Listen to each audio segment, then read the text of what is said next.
Olá, amigo, tudo bem? Aqui é o professor Wander e vamos para mais uma aula do nosso curso de eletrônica. Tá? Estamos aqui na aula 50, né? Olha, 50 aulas completas. Hein? Estamos aqui no circuitando, né?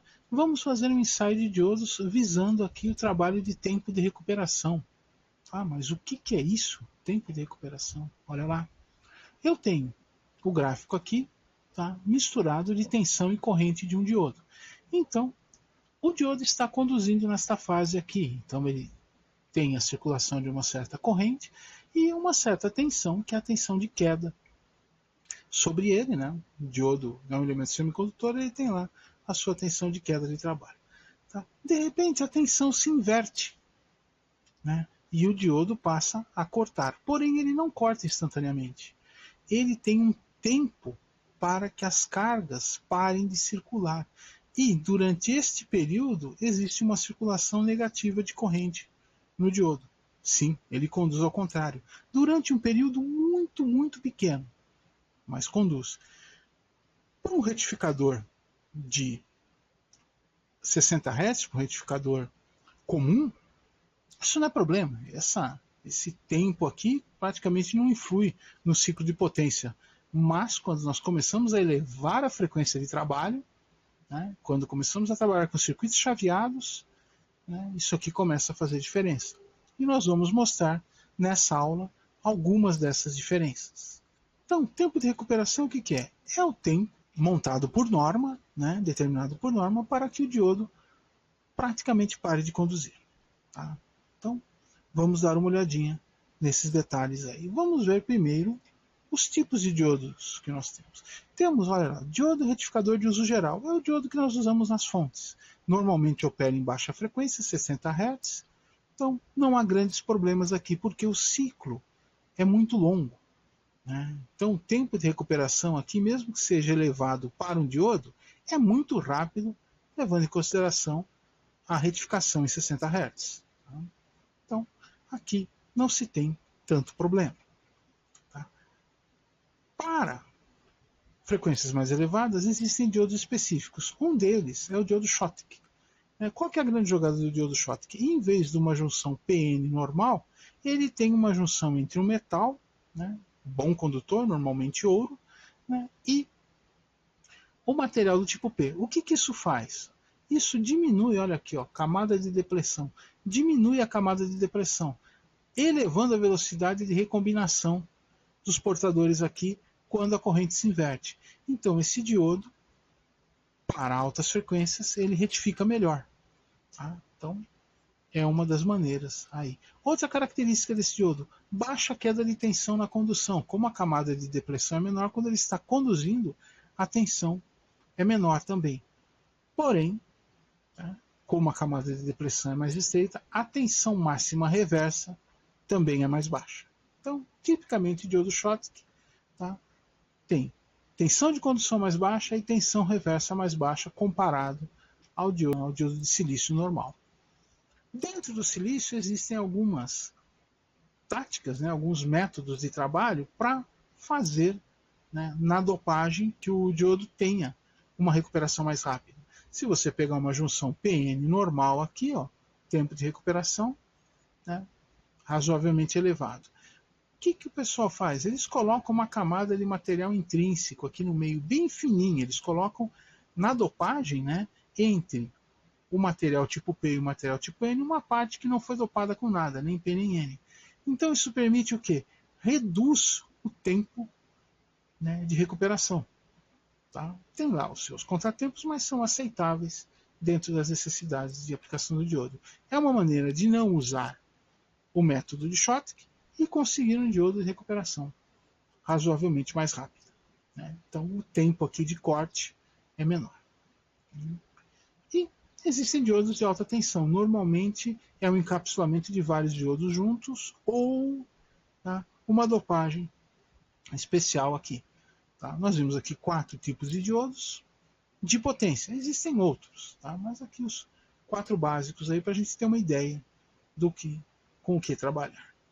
Então vamos dar uma olhadinha nas principais características do diodo. Então eu tenho o nome do diodo, né? Tensão reversa máxima,